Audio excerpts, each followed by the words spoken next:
countdown to the last comic shop in 5, 4, 3, 2, 1. Live from Belmont's House of Garlic, it is now time for more of the Last Comic Shop podcast. That's right. We are opening up the shop to newbies to help them find their way underneath the comic book tent. And we're keeping the lights on for the oldies who will appreciate all this Mike Mignola goodness that we've got coming in today. It was a good book to read this week. I've also been playing a lot of Castlevania.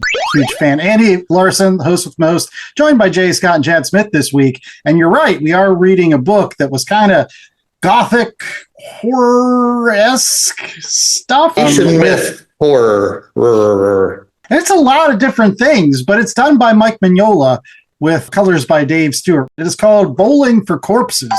It was J.A.'s pick this week. It was my anti-drome. It's my answer to drome. Now this came from the fact that you were looking at the New York Times bestseller list for graphic novels or something? Yes, bestseller list for last year, for 2025, or must-reads. Not just bestseller list, but recommendations for graphic novels for 2025 out of the New York Times. And this was one that was readily accessible. There were some other ones that I also was interested in, but you either had to buy them in physical format or you had to go to a library and check them out. There was not the type that you could get in digital format.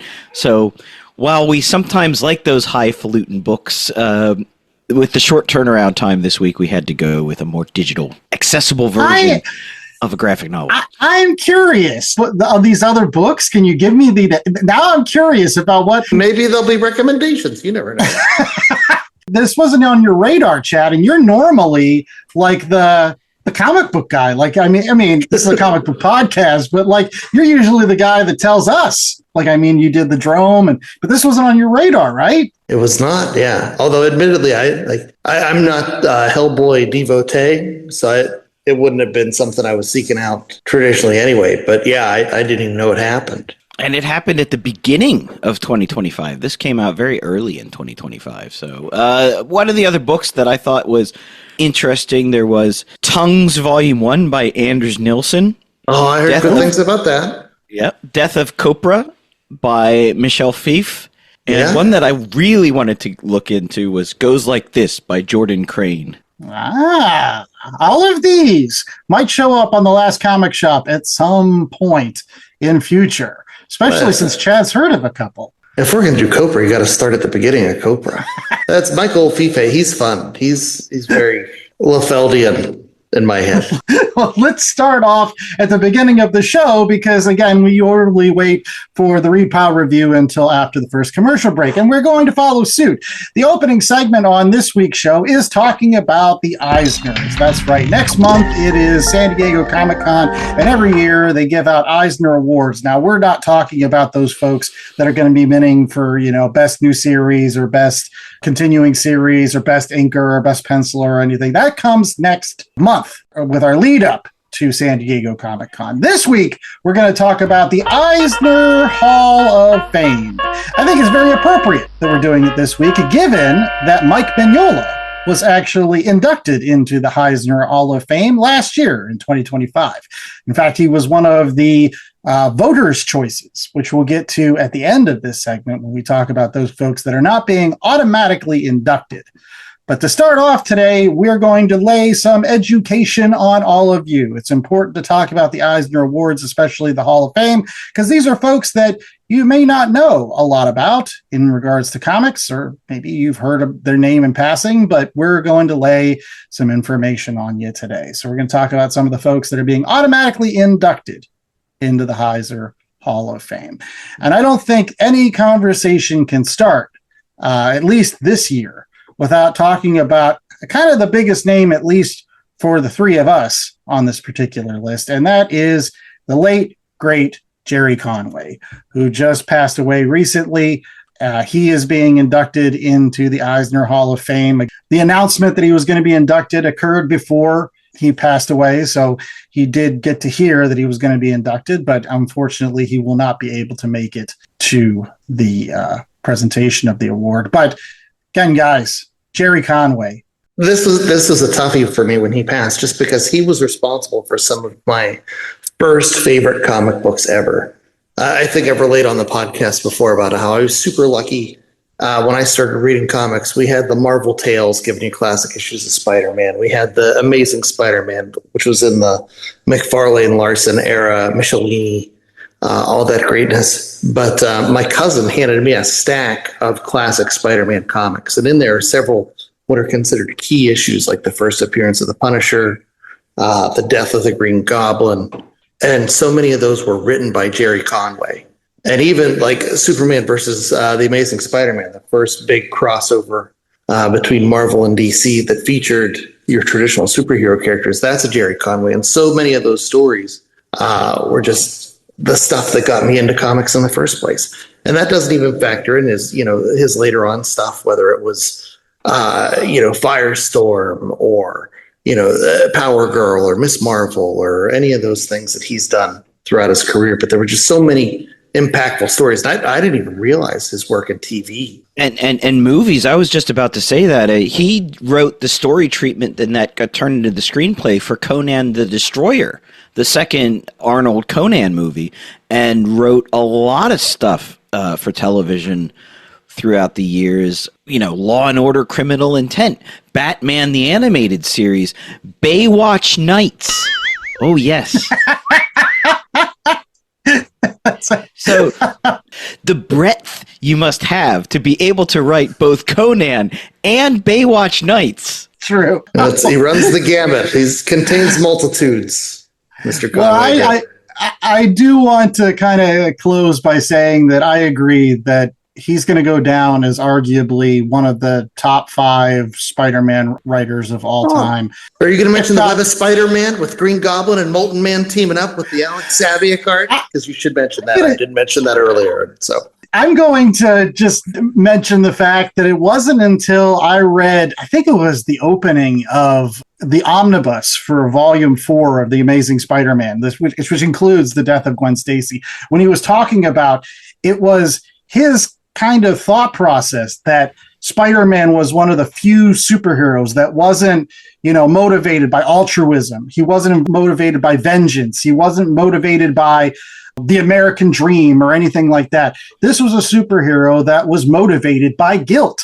He does what he does because if he doesn't do it, he feels really bad that he's not doing more. And so he's motivated by guilt. And that's powerful because it really works. He has great power and therefore great responsibility. That's true. And I will say that it was amazing to read Jerry Conway later on in life. He came back and wrote Spider-Man Renew Your Vows, the second run. And it was amazing just to read that. And it was 30 years since he wrote like an ongoing Amazing Spider-Man series. And it was still great. It was my favorite Spider-Man series at the time. And so, gosh, we could gush the whole show about Jerry Conway. But there's some other names that I'm going to throw out here. Again, a couple ones that I think are kind of cool include Go Nagai. He is a manga artist and prolific author of science fiction and fantasy and horror, and really, really influential when it comes to manga. And I know that we've talked a lot about manga on this show in the past, but this one's a specific shout out to my main man, J.A., because he was the creator of Manzinger Z. Oh, Mazinger Z in the U.S. was Transor Z. That great, right. I think it only ran for 1 year, but it had a fundamental effect on me. I remember watching that cartoon. This is the one with the giant mech robots, and there was a female robot that her boobs turned into missiles. Very true. But did you realize that Manzinger Z or Transor Z, or it was actually what created the super robot genre. Before that series, there weren't like mechs, which had human pilots in the cockpit. That was like the first one. So without him, you wouldn't have had like Gundam or New Genesis Evangelion or any of these. Yeah, thank you for Voltron. That's true. But not only did he do that, he helped pioneer the magic girl genre with Cutie Honey. He did the post-apocalyptic manga and anime genre with Violence Jack. Lots of stuff. And so kind of cool that he's getting in the Hall of Fame this year. Another cool name that I wanted to kind of throw out here was Paul S. Newman. Did you guys realize that Paul S. Newman is actually a comic book writer in the Guinness Book of World Records? What is he in the Guinness Book of World Records for, guys? You guesses. Well, he's a writer, so I'm just going to say he's the most prolific. He's written the most stuff. Ah, very true. How many published stories do you think that Paul S. Newman wrote, Chad? What do you think? Let me give you a ballpark. I'm going to do the old Johnny Carson bit. Is it 4,121?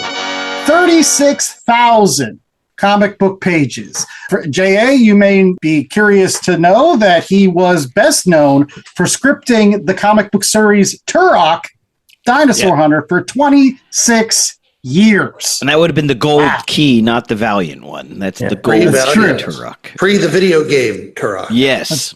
He also worked on Lone Ranger, Chad. He did the Lone Ranger comic series for Dell Comics for years. Oh, that's awesome. So Paul S. Newman in the Guinness Book of World Records posthumously. I thought that was a kind of a cool one. A couple other cool names throwing out here. Bob Bowling, who created Little Archie. He's still alive, actually. He was born in 1928. And again, he did the spinoff of, Archie and his pals, but made them kids, kind of creating that whole notion of like, Muppet Babies and stuff, where you take like a popular character and then you make them like little. And so without his ideas for doing that with Archie, you might not have had these other kind of spinoffs in that regard. Another name that we all know here on the Last Comic Shop, because I think we did some of his series, Rick Veitch, who did Swamp Thing. That's right. Yeah, those issues are just back in the press with his unpublished story. And of course, who could forget about Hector Germond Ostenheld? It was a book that you made us read, J.A. Last year. There were lots of cockroaches and giant elephant guys. Spaceship heads. Lots of fingers on hands. The Eternaut. That's right. Oh, that's why. Hector Hermann Osterheld. That's why I was confused, because how your pronunciation of his middle name. We also have Mike Friedrich, who wrote not only for Marvel and DC, but also created Star Reach, which I am a huge fan of. We had Dennis Cohen, who was the co-founder of Milestone Comics, as well as the co-creator of Static. And I know him from his art on The Question in the 80s and Detective Comics. Two last names here. We've got Tom Palmer, who was a prolific inker. We've talked about a ton of books Tom Palmer has inked over the years, just on past episodes of The Last Comic Shop. And of course, Dave Sim, the creator of Cerebus. So, still never read any Cerebus. I know Mikey's a big Cerebus guy. That means we need to read some Cerebus this year, Chad. You've just teed me up. Oh man, see, I love Cerebus just because. I know, because it's where you put the comic books you don't want people to find. That's right, in the buck bins. Find that Cerebus box. Nobody's going in there. You can stash all your cool stuff. Isn't that Cerebus issue of Spawn worth a lot of money, or is that the Angela issue of Spawn that's worth a lot of money? The Angela one that cost Todd McFarlane a lot of money. I don't know how much it's worth because it was pretty mass produced, but yeah, that was actually the follow-up issue. So issue 9 was Angela, issue 10 was Cerebus. But both of those are hard to find in trades and whatnot because of rights issues. Right, they haven't been reprinted as often and things like that. Finishing out the rest of the list here, and again, we're going to do this kind of in a lightning round. We've got Edwina Drum, a cartoonist and who worked on the comic strip Captain Tubbs and Tippy.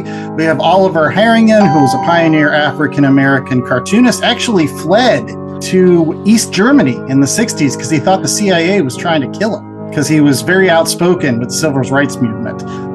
We have Don Heck, who did a lot of work over at the early Marvel days. Iron Man created Don Heck, right? Absolutely, as well as his work on the Avengers. I remember him from that. Abe Kangenson, a letter and background artist on The Spirit. Jimmy Swinnerton, the creator of The Little Bears, which is now credited as the very first comic strip, predating Yellow Kid by 3 years. We've got Lee Mars, an early feminist cartoonist and creator of the Pudge Girl Blimp. We've got Bud Plant, pioneering underground comics publisher. There was a book that he did. I remember catalogs. The Bud Plant, wasn't he like a sales guy? Yes. I know Bud Plant because he was the publisher of The First Kingdom, written and illustrated by Jack Katz. And finally, wrapping up the list here, we've got Carol Tyler.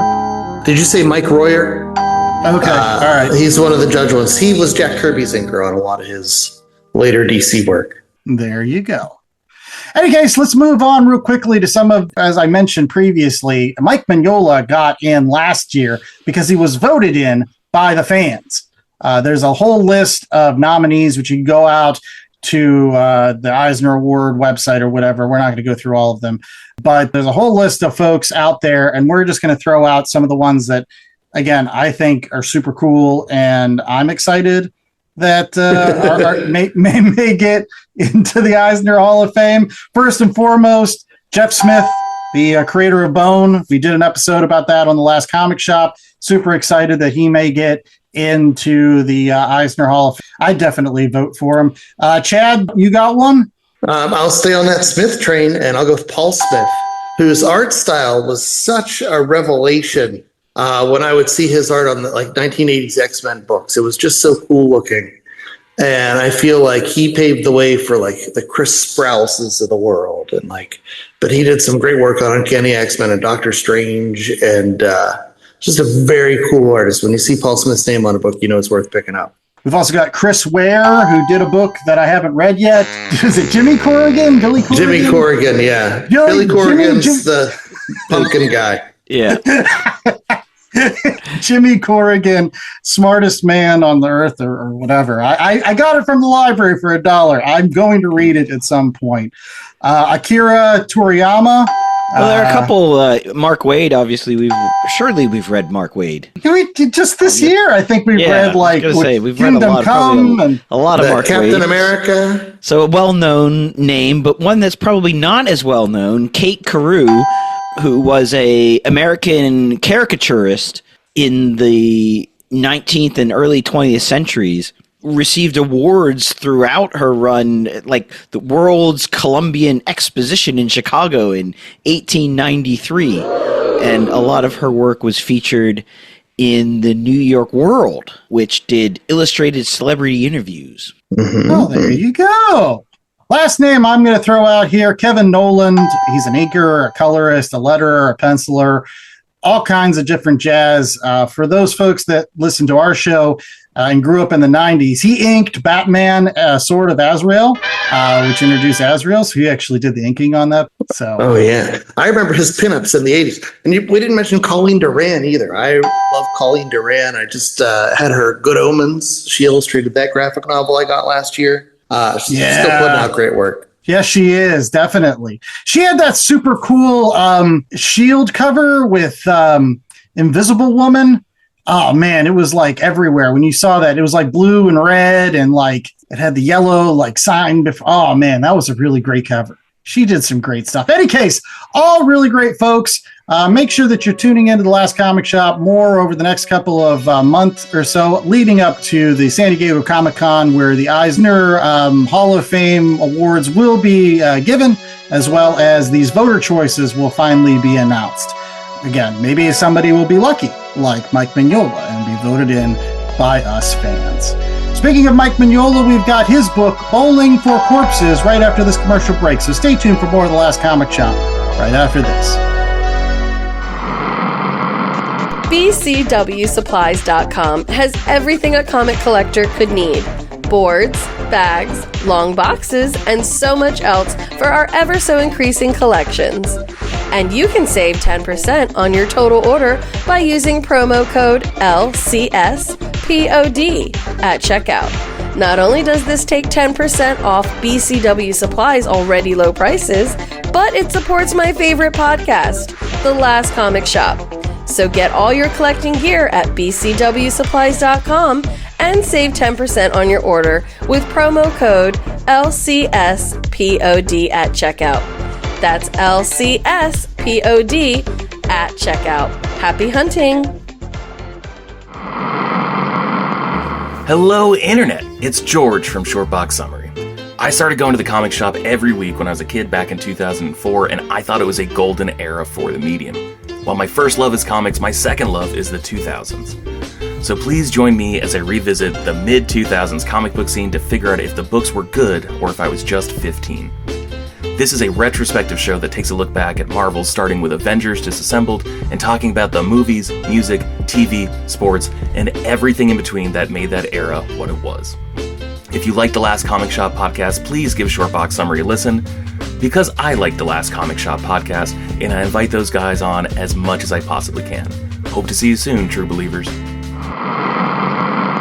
All right, and we are back, and now it's time for Bowling with Corpses. That's right. So, Jay, you want to tell us who's going to take us bowling with corpses and what else is entailed here in this graphic novel, this OGN from last year? The full title is Bowling with Corpses and Other Strange Tales from Lands Unknown. It was a 2025 graphic novel by Mike Mignola, story and art, color by Dave Stewart, and letters by Clem Robbins. And this was produced by Dark Horse Comics. And in the back, he said that he would love to do more of these. It just kind of depends on how well this one sells and if Dark Horse allows him to. He's going to do them anyways, but if Dark Horse doesn't want to publish them, they might just stay in his closet. We actually did follow up. This one is on the radar for me, at least. It's Yuri Tupka and the Gods, which was his second Lands Unknown OGN, which just came out just a little bit ago. Oh, very good. I like these Lands Unknown stories. I won't lie. I was enjoying this week. In case, here's the 10-cent synopsis to talk about what I was enjoying so much about it. It is a collection of short stories, so this is kind of a little bit difficult to do because, again, it depends on which story you read, but there's a lot of neat stories. The first one involves this young boy who wants to set out to get his fortune, and so he's walking through and he meets a bunch of ghosts and actually really good at bowling, but he didn't know that at the time. And so he beats these ghosts, and they give him a dead person's hand. And he goes to a different castle, and he beats up a bunch of evil wizards with this hand that turns them into skeletons. And he's like, yay, I'm the best. And he gets his fortune. And that's the first story. Then there's other stories, the background of like how this world was created when a dragon destroyed everything, and then the trees sprouted and shrugs. And then the rest of it is kind of like, again, more tales about this place. There's another one about this one guy that tells stories about hobbit dwarf people that live underground and have little cows. The tiny cows. The best cheese comes from those cows. There's another story about this woman who used to be a pirate. Now she's not, and so she sold her soul. Yeah. Una Crone the pirate. But also Una Crone, the devil. I thought that one was kind of cool because, like, the devil ends up being, like, just a chump. He's like, sell me your soul. And they're like, wait a second. There's powers well beyond you, sir. The old gods will decide your fate, Una Crone. I thought that one was kind of neat. But, yeah, there's a duck and there's a chicken and they tell some stories and, like, oh, you might show up later. But it's really neat. It's a bunch of short stories. And, yeah. It's hard to do a 10-cent synopsis because, again, you can put this down, you can pick it up. And I think that's going to be my initial thought. First and foremost, I love Mike Mignola art. I sometimes don't really like the whole Hellboy universe. You know, initially I thought the Hellboy universe was kind of confusing as far back as the first trade. What is that? Seed of Destruction with the giant frogs and whatever. And I always loved the artwork that Mike Mignola did, but I just thought some of the internal continuity with BPRD and all that other jazz, it was a little too much. I kind of like the movies more than actually his writing of those series. But this is different. This reminded me of, like, again, going back and reading, I don't know, Tales from the Crypt from the EC days, or some of those like gothic horror magazines where you would get like a short story at a time and you could just read it. And it kind of had some tongue-in-cheek fun to it. It's trippy, but it's not too trippy. It's arty, but it's not too arty. It's creepy, but it's not gory. it's like the word gothic had been in a comic book. Like it was just it's wicked, whimsical, and weird. Yeah, I love the world building. He's sort of creating this whole universe and the mythos behind it, where all these gods, and it's sort of medieval-esque time period.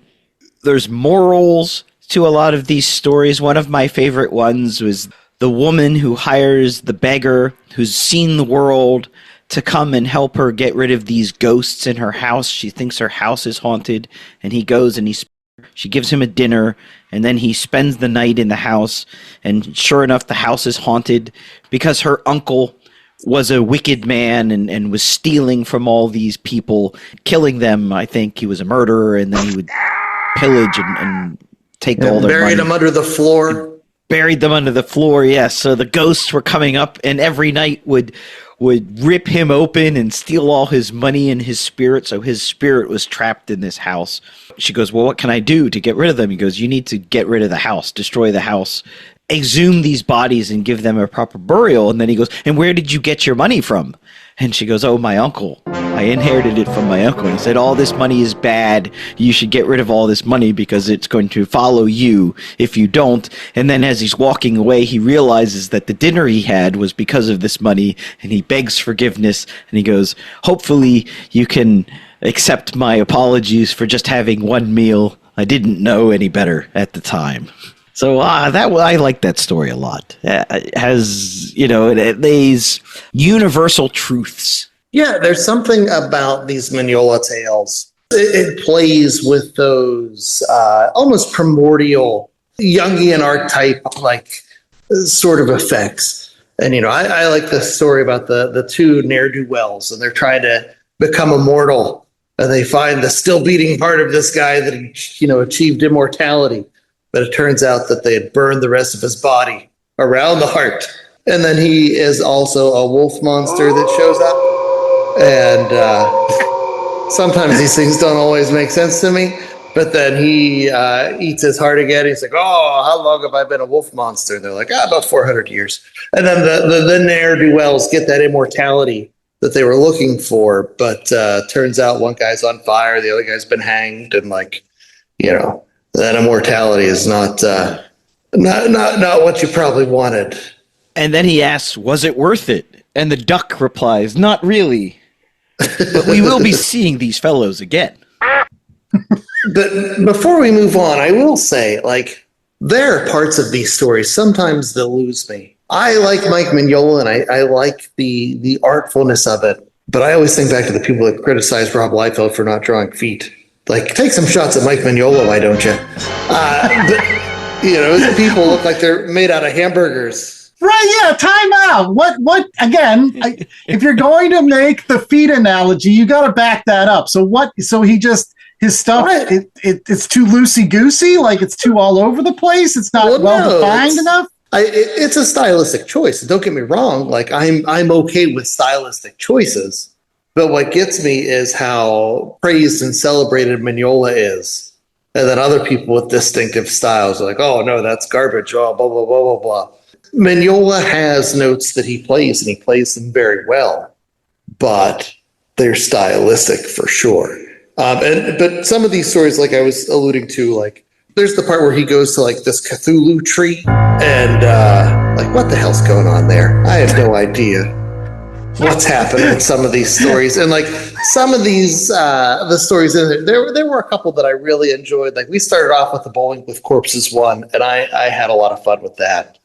And I did like the story with the cursed house. But then there were a couple that I'm like, what is this? I don't know. And they don't all land for me all the time, but it's different enough. And the big thing about this graphic novel is it was Mike Mignola on art and story again. And for the most part these days, he's semi-retired and isn't producing a lot of comics, just writing. So if you're a big fan of that, I could see where this is definitely a treat. Yes. Yeah. I for me, it really was to be honest, because again, so many times I would get burnt by reading, I don't know, some sort of Hellboy spinoff or something, hoping that it would be Mike Mignola. And they would always get kind of Mignola clones that would kind of look like it. And you were kind of like, yeah, this is like kind of Dollar General Mignola. But to really get the genuine article, not only writing it, but then having the art, and to, you know what I love about his creations is, you mentioned the Cthulhu tree, and that kind of, again, goes to H.P. Lovecraft. I love the fact that, like, not since H.P. Lovecraft do you have somebody that comes up with really interesting words or names for things. Like the way that he names some of these gods and these places, they sound like they should be real places. Like there's that whole ending story where he kind of gives the geography of this entire world, like from the far reaches of this place. And they're kind of like, yeah, this is kind of like your China. This is kind of like your Germany. This is kind of like your Russia. This is kind of like your Middle East or whatever. But he gives them different names. And I love the names. You've got the Jungle Kingdom of Yem and Sunken Chunjar, Dead and Forgotten Urshim, and Corvus Glaive. The hills of Calip. They're not. No! Don't give me that. They're cooler than Corvus Glaive. I'm just teasing. They're there to follow the Hooge trains west to Dios. Wasn't the Godfather had the Hooge train he come out to in Gra? Come on. There is no Corvus Glaive, though. There's no Ebony Maw here. They're really neat names. I won't lie.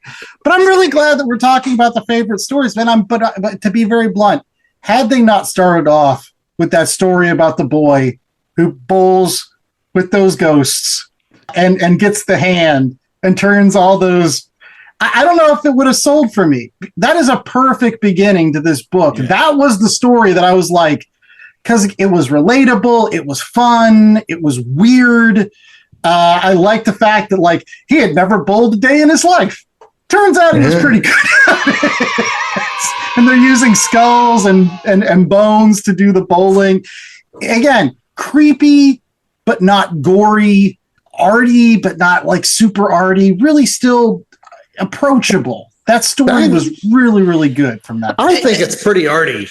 It is pretty hard, but it's fun. It's whimsical. If you do an Amazon search for this book and you just put in bowling with corpses, it comes up number 1. But number 2 is a zombie bowling game where you can actually bowl zombie heads bowling pins. So that tells you how fun that initial concept story was, which is what got him into writing the book. He had been thinking about this story idea about someone who goes bowling with corpses, and then he just he wrote that story and then expanded it into the book. So yeah, I'm glad he did so. As I said, I love it. But I think it's time for our ratings for this episode. Yeah.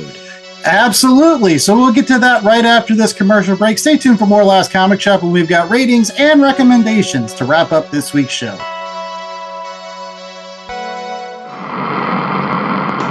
LastComicShopPodcast.com is the destination for all things shop. Plan your week with upcoming show schedules, the latest books, recommendations, and chatter from the crew. Subscribe to the show on all major podcasting platforms from one convenient location. Show your support and browse the merch store. T-shirts, tanks, hoodies for the fam, coffee mugs, magnets, totes, and more. Check out exclusive content through the show's YouTube channel and follow the pod on Instagram, Blue Sky, Threads, and others. All this and so much more at www.lastcomicshoppodcast.com. www.lastcomicshoppodcast.com. Sasquatch, the Loch Ness Monster, Mothman, the Jersey Devil, Chupacabra. For millennia, these creatures have perplexed the human race. But what if they are forces of good? What if they have been sent here by a federation of more advanced alien species to help and defend the human race? That's the premise of League of Cryptids, a new comic book by Grant Lankard, creator of the smash hits Beowulf and Memoirs of the Morbid. His new comic, League of Cryptids, is a 4-part story involving these 5 creatures banding together to defend Earth from an invading alien race, just as one of their members is losing faith in the human race and questioning their mission. The epic tale begins in League of Cryptids 1. Check out our Kickstarter page for more information. All right, we're back with more of The Last Comic Shop, and it is now time for the ratings. That time of every single show where we hope that you go out there and find, I don't know, friends that you can enjoy hobbies with, like reading comic books and or throwing skulls at a bunch of bones. And finding out that you're pretty dang good at them. And then you get somebody's old arm, then you're awesome sauce. A magic forearm to help you beat the demons. I didn't understand what was so magic about that dude. Like, he was just like, here, give it here. I was just like, all right. Man, I love that it was a fist. Pop him on the head. Oh, it was nice. J.A., is that going to be our rating scale this week? No, we've got bowling ball skulls. Because that's what he used. That's what they're actually bowling with. They're bowling with skulls. So bowling ball skulls. You can make the sound effect of a bowling ball going down the bowling lane. There you go. Well, we're going to start off with you, J.A. Again, this was your pick this week. And again, although you went to the New York Times Best Graphic Novel list, are you happy with your choice? Yes, I loved it. We didn't talk about the coloring at all on this, but I really enjoyed the palette that Dave Stewart went with. It was very muted. I think it went well with Mike Mignola's art. I loved that they were short stories, and some were better than others. Some were, but it was very whimsical. As I said, I think I've used that word 3 times now. Dark at times, funny at times, gothic and horror at times, but never too over the top. This would be a good book that you could probably give to a teenager and they would enjoy, I feel. But also somebody a bit older would probably find value in this. I'm going to say it's 3.75. I really enjoyed it. I wouldn't mind going back and reading some of the other books that are coming out in this series. Well, I'm going to go even higher than that. To be honest, you know what? This was a book that scratched an itch this week. I'm going to give it a full 4. I really like this book. I really like the world building. I really like the fact that you have Mignola back on art and writing. And it was a story that you could tell he was excited to write about. Like, again, he wasn't phoning this in. These were fun stories that he was enjoying. And to be very blunt, they were kind of like, I don't know, like true fairy tales. Remember back in the day when you'd have the Grimm's fairy tales before, they were all Disneyfied and you had like witches being pushed into ovens and stuff? There's a lot of gothic horror aspects in some of those old fairy tales if you really read them. And it's very similar with this stuff. Again, I love anytime Garth Ennis does war books. I love anytime Mike Mignola does like kind of weird folk tales / horror gothic stuff. It's in his wheelhouse. It's what he's good at. And so to have a master back at doing what he's really good at, is it one of the best books ever? No, but is it one of the best books that was released last year? Yeah, you should definitely read Bowling with Corpses. It's worth your time. And plus, again, you can read one story, you can put it down, you can pick it up, you can read another story, you can put it down. And I love books like that. Really easy to read right before bed. Chad. Yeah, I wasn't as enamored as this as it sounds like you guys were. I think some of the stories really work. I think some, like, there are times when I read something and I just don't get what I'm missing, like what the connections are. And I would love to have like a little like explainer in the back and be like, oh, this is a reference to this myth, or oh, this is a thing like this. But it does feel like you're reading, classic mythology. It does feel like you're reading, harken back to when we read Neil Gaiman, Colleen Durant did the Norse mythology. It feels a lot like that in these tales. And whether or not he's creating these out of whole cloth or not, I just, sometimes there are missing pieces that I wish like I could get the answers to in a more cogent manner. Otherwise, Mike Mignola is a style. He's a flavor. He's a thing. And if you're down for Mike Mignola stuff, this is that thing. I think you'll enjoy it. For me, I'm going to go 3.33 repeating, where it's good, it's solid.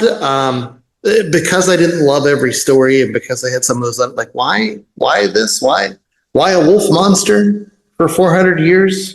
Like, they're just things that I struggle to make those connections, and so it makes me a little bit frustrated, I guess.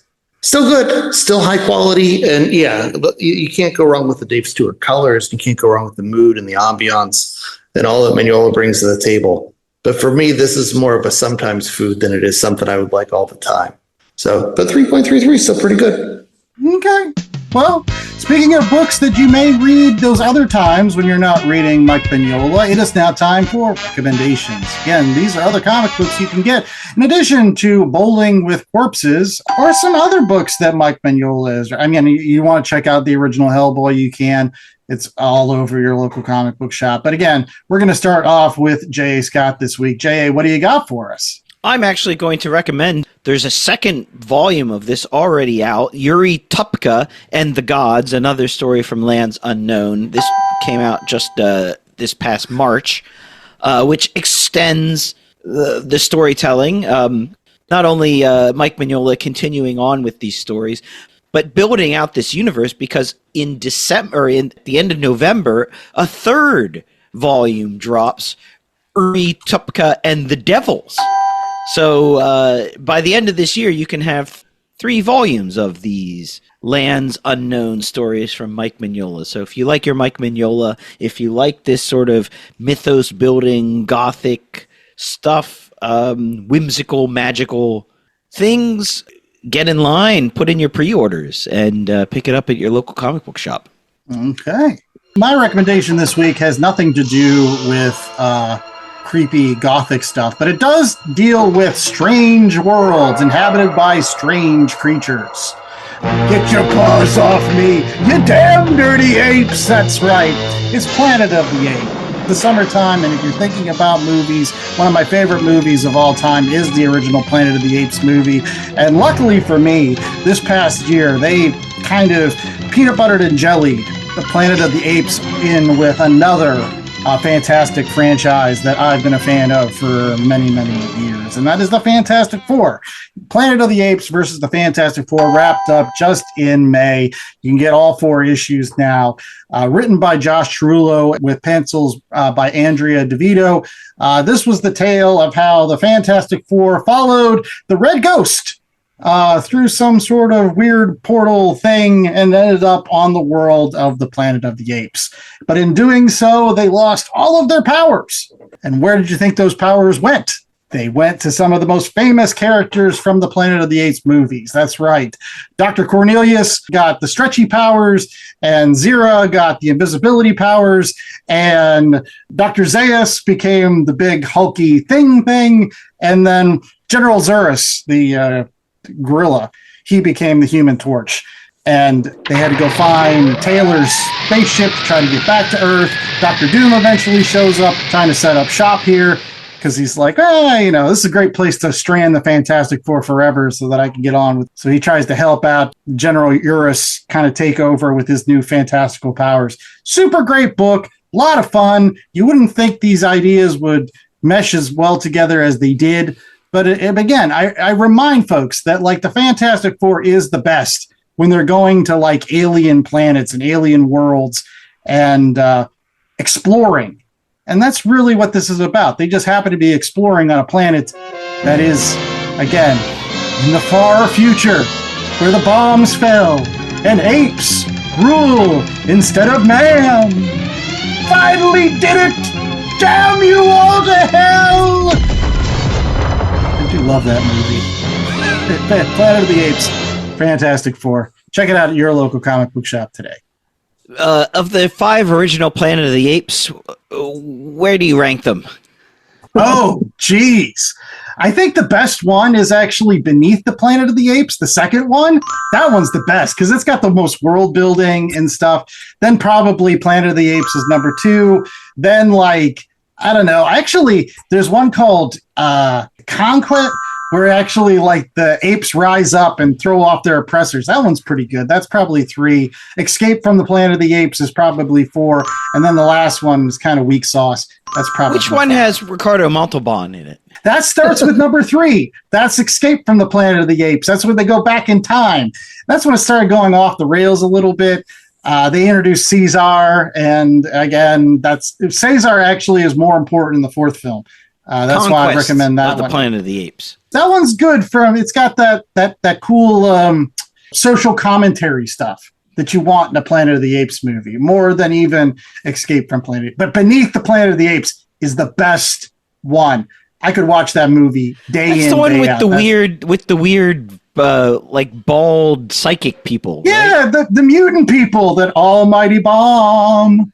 Yeah, it's a great one. And the world blows up at the end. Right, because Charlton Heston was like, let's be in this movie, but let's blow it up at the end so I don't have to make any more of them. Check those out at your local comic book shop, too. Any of the Planet of the Apes stuff, as well as the movies. I'm sure some of those places sell those. Chad, what is your recommendation, sir? Yikes. Okay, so my recommendation is another thing that is it's a flavor. It is Jim Rugg and Brian Maruka's Street Angel. Now, I came across Street Angel, Deadliest Girl Alive at the used bookstore the other day, and it's about this homeless girl. She's a homeless 12-year-old girl, and she'll go to high school, and, there's a boy that kind of likes her, and they get into a fight, and then once they're done, she makes him take her to a dance. She goes up against ninja tech things. She joins a gang. Her friend becomes a superhero for the day. She goes to juvie. She does all this different stuff. And all the stories are fun, crazy, absurd, just violence and kick-assery. But at the same time, they're also very sad. And it's a really interesting take. And so it was one of those books that I wish I could recommend it for young adults, but there's some of the language and things they joke about in there gets a little harsh. And like I said, there are some really sad parts to it as well. But think I don't know, almost like a Scott Pilgrim crossed with a teenage girl who's homeless and just hungry all the time because, she's homeless, but who can kick anybody's ass she wants. And, I definitely recommend checking it out just because it's so kick-ass. Street Angel, will you be mine? I will also say that if you have time, go find any of the classic Castlevania games. I've been playing a lot of those. Like Castlevania 3, still one of the best ones. I found a copy of the Game Boy one, Arion of Sorrow. That one's pretty good. If you have a Switch, you can get all of them in the Castlevania package. Oh, there you go. Including the Sega Genesis Castlevania, which is one of the best. Yes. See?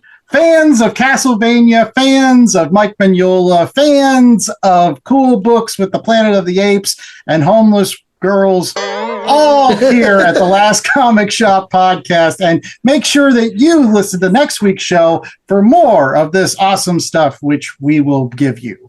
Again, you can do that by going out to www.lastcomicshoppodcast.com, rate, reviewing, and subscribing so you don't miss any of our episodes. Again, we're only like 5 episodes away from our 300th episode when we'll be doing Dark Knight Returns, and we'll be bringing back all of our past favorite guests to help us out with that celebration. But we've got tons of things leading up to that. We've got the Last Sauce Shop in 2 weeks. Again, our annual tournament that we do for the 4th of July weekend. We'll be doing a Captain America book for that. We've got the Supergirl movie that's coming out here in just a couple weeks. We'll be having our review for that. Lots of great stuff. So it's a great time to continue listening to The Last Comic Shop. And you can do that by just rate, reviewing, and subscribing over at www.lastcomicshoppodcast.com. That's right. Well, we might be that Last Comic Shop podcast. We don't want to be the Last Comic Shop. So get out there and support your shops, whether that is picking up things like Bowling for Corpses and other stories from lands unknown, or Yuri Tupka and the Gods, or Street Angel, Deadliest Girl Alive. Or perhaps you're feeling a little not froggy, apey, and you want to go with Fantastic Four versus the Planet of the Apes. All that and more potentially waits for you at your local comic shop, so make sure you go and support those folks today. And then swing back around to our socials. We're at Last Comic Shop Podcast out there on Blue Sky primarily.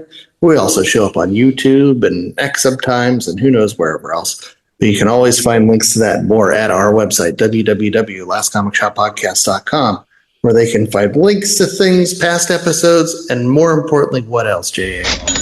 A link to our merch store where we sell t-shirts, coffee mugs, tote bags, hats, shorts, all manner of logoed paraphernalia for you. This week, every shirt comes with a corpse's forearm and fist. So if you want to go around smacking people in the head with a... Yeah, help you fight your demons, literally, physically, aggressively. That's right. Seriously, though, J.A., we do have actually a cool shirt that's out there just for the summertime season, right? That is right. We have a summertime Last Comic Shop Podcast t-shirt. Looks great in all those day glow greens or pinks or oranges. Get some summertime in you and wear our limited edition summertime version of the Last Comic Shop Podcast logoed t-shirt. There you go. And while you're wearing said t-shirt, maybe you're bagging and boarding comic books. And Chad, where's the best place to save on some of those great supplies to help you do that? Well, for all your comic book and collectible supply needs, go to bcwsupplies.com, where you can stock up on bags, boards, comic protectors, card sleeves, all sorts of stuff. And if you use our promo code LCSPOD at checkout, you'll save yourself 10% and help the show. That's once again at bcwsupplies.com. Use the promo code LCSPOD at checkout, where you can save 10%. There you go. And until next week, when we've got more Last Comic Shop for you, I was the host with most, Andy Larson. I was joined by Jay Scott and Chad Smith, and we hope that you stay safe, stay cool. That's right. It is the summertime. Find yourself a pool, stack of comic books, sit by that pool, sipping an iced tea. Enjoy that summertime living. And remember that if you ever see a ram run off a cliff, it's because they missed the U-turn. I don't get it. Because it's a ram. The baby sheep. EWE. The baby sheep turn things around? I don't... What? There were animals in the book. I thought it was cute.